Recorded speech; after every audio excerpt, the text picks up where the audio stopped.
चला एका कोड्यात दडलेल्या खजिन्याची गोष्ट पाहूया. हे एक असं आव्हान होतं ज्याने एका मुलाला आयुष्यातला सर्वात मोठा धडा शिकवला. गोष्ट सुरू होते गडाच्या पायथ्याशी, जिथे लहान शिवबा खेळात रमले होते. आणि मग तिथे एक वृद्ध व्यक्ती आली, हातात एक छोटी लाकडी पेटी घेऊन. त्यांनी शिवाबाला एक आव्हान दिलं. या पेटीत खजिना आहे, पण त्यासाठी एक कोडं सोडवावं लागेल. आणि कोडं होतं जी चालत नाही पण सर्वांना चालवतं. ते काय बरं? शिवबाने क्षणभर विचार केला. सगळीकडे एकदम शांतता. आणि मग चेहऱ्यावर एक स्मित हास्य आणत शिवबा म्हणाले, वेळ. वृद्ध व्यक्ती एकदम खुश झाली, म्हणाली, अगदी बरोबर, वेळच सर्वांना चालवते. पण पेटी उघडल्यावर त्यात सोनं नाणं काहीच नव्हतं.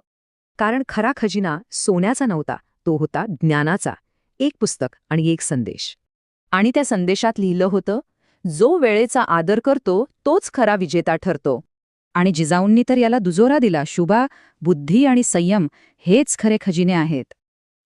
तर या गोष्टीतून आपण काय शिकतो?